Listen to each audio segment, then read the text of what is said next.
الحمد لله رب العالمين والصلاة والسلام على أشرف الأنبياء والمرسلين سيدنا محمد وعلى آله وصحبه أجمعين أما بعد السلام عليكم ورحمة الله وبركاته.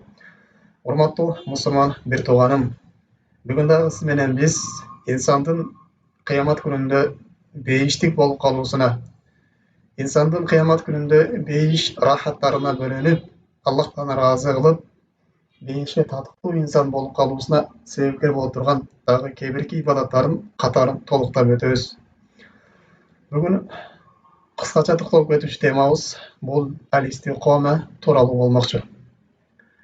Бул истиқоманын орду динибизде аябай негиздүү, аябай бийик болуп эсептелет. Анткени инсандын жаралган максаты бул Аллах Тааланы ыраазы кылып, Аллах Тааланын ырайымына бөлөнүп, Аллах Тааланы таанып, бейишке жетип алуу боло турган болсо, ал эми мына ошол бейишке алып баруучу жол, мына ошол бейишке ортомчу боло турган нерсе бул истиқома болуп эсептелет. Бул истиқоманын фазилеттери аябай көп.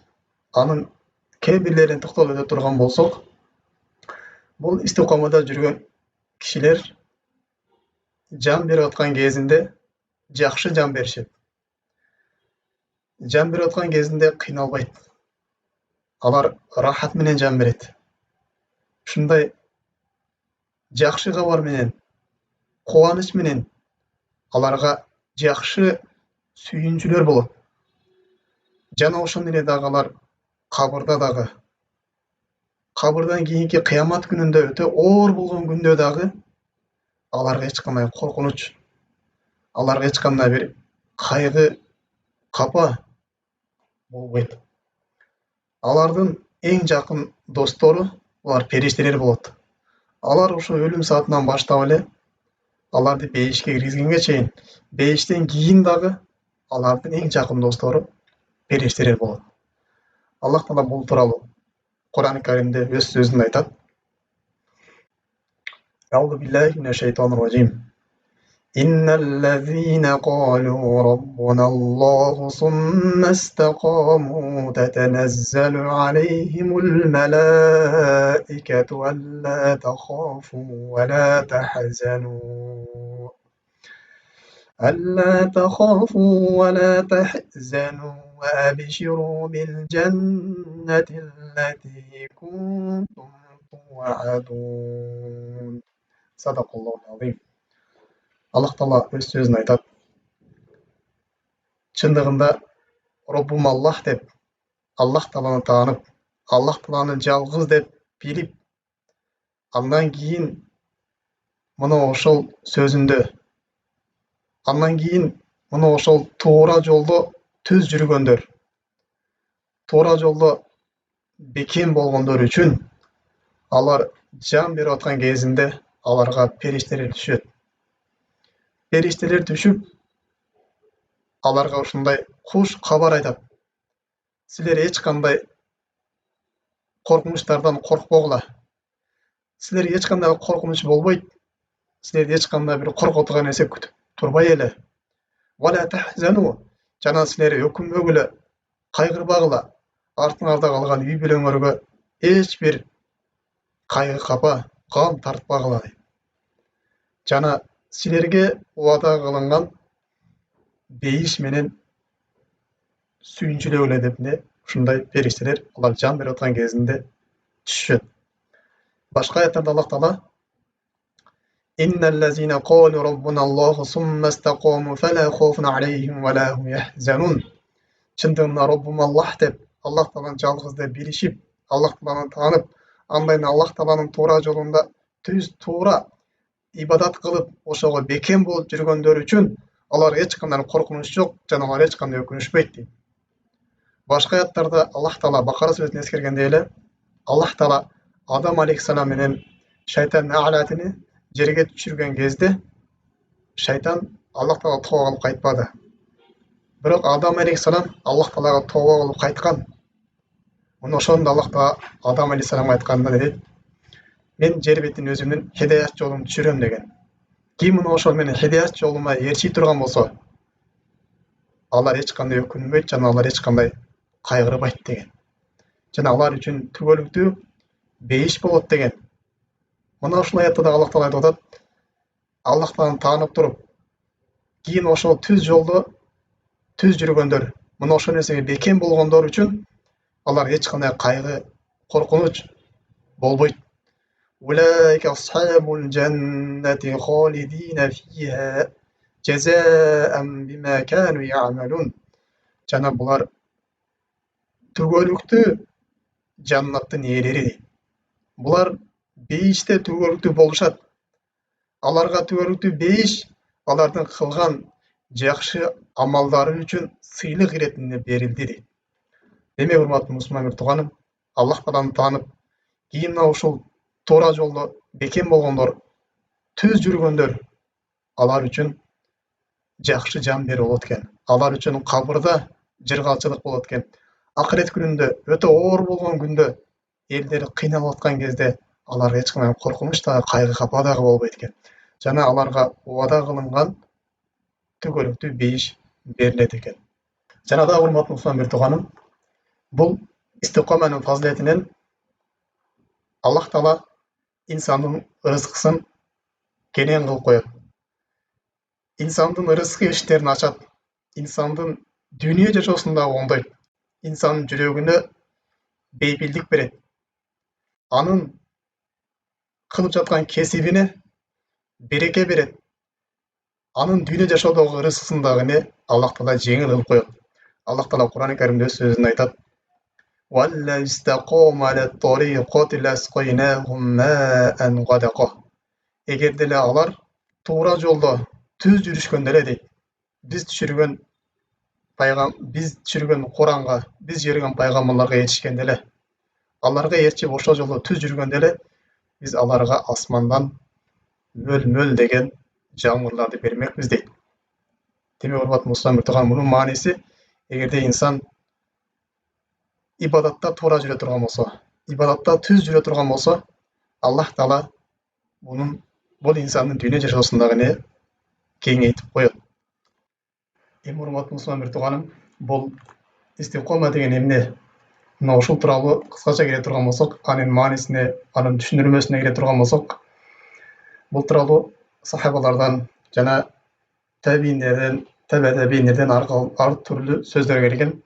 Мына ошолордун кээ бирлерине токтолуп туруп, андан кийин кыскача жыйынтык чыгара турган болсок, биринчи Абу Бакр Сыдык радиаллаху анху, ал истикома тууралуу суралган кезде айтат: "Алла тушрик биллахи шей'ан." Истикома деген бул Аллах Таалага шерик кошпоштугуң, Аллах Тааланы жалгыздаштыгың деген. Бул жерде Абу Бакр Сыдык радиаллаху анху таухидти назарга алган. Таухидти туура карманып жүрүштүгүң мына ушул истикома деген. Аллах Тааланы жалгыз жаратуучу, Аллах Таала жалгыз ырыскы берүүчү, Аллах Таала өзү гана өлтүрүүчү, өзү гана тирилтүүчү деп Аллах Тааланы таанып, жана Аллах Тааланын сын сыпаттары менен билип, Аллах Тааланын сын сыпаттарын эч кимге окшоштурбай, эч кандай кайфиятын сурабастан таухидте жалгыздаштыгың мына ошол истикома деген экен. Жана ошол эле дагы таухидте бул Аллах Тааланын өзүнө гана туура ибадат кылыштыгың, ибадаттардын баарын Аллах Тааланын өзүнө гана арнаштыгың мына ушул истикома деп Абу Бакр Сыдык радиаллаху анху таухидти назарга алып аткан экен. Жана ошондой эле имам Мужахид рахимахуллаху ал айтат, истикома тууралуу суралган кезде, истикома деген бул шахада ла иляха иллаллахга сен туруп бериштигиң, хатта лахиқу биллахи, Аллах Таалага жолуккан күнгө чейин сен ушул таухидте бекем болуштугуң. Шахада ла иляха иллаллахтын маанисин билип туруп, Аллах Тааладан башка сыйынууга татыгуучу Кудай жок, жалгыз Аллах Таала бар деп, Аллах Тааланы жалгыз Кудай деп таанып, өзүнө гана ибадат кылып, Аллах Таалага жолуккан күнгө чейин мына ушул таухидте бекем болуп өтүштүгүң мына ушул истикома деп Мужахид рахимахуллаху дагы айткан экен. Жана ошондой эле дагы кийин Умар ибн Хаттаб радиаллаху анху ал истикома тууралуу суралган кезде мындай деп айтат: "Антастакима ала амрин ва нахи." Аллах Тааланын буйруган буйруктарында бекем болуштугуң жана Аллах Тааланын тыйы салган тыйларын ташташтыгың мына ушуну эстеп калма деген экен. Демек Аллах Таала бизге кандай буйрук берген болсо, кандай ишти бизге парыз кылган болсо, мына ушул ишти аткарыштыгыбыз бул истикома. Ал эми арам иштерден алысташтыгыбыз, арам иштерден тыйылыштыгыбыз, арам иштерди жек көрүштүгүбүз мына ушул истикома деп Абу Бакр Сыддык радиаллаху анху айткан экен. Жана ошондой дагы Али ибн Абу Талиб радиаллаху анху жана Абдуллах ибн Аббас радиаллаху анхулар булар мындайча түшүндүрөт. Истикома деген аддул фараидо. Фарыз амалдар аткарыштыгың, фарыздарды аткарыштыгың мына ушул истикома деп айтат. Жана ошол имам Хасан рахимахуллах айтат, Хасан аль-Басри рахимахуллах айтат. Истикома деген фа амилу би таатихи ва иштинабу маасиятихи. Аллах Тааланын таатын аткарыштык жана анын ага күнөөкөр болуудан алыс болуштугун мына ушул истикома деп түшүнүшкөн экен. Демек, урматтуу мусулман тууганым, кыскача жыйынтыкка келе турган болсок, Ибн Раджаб рахимахуллах таала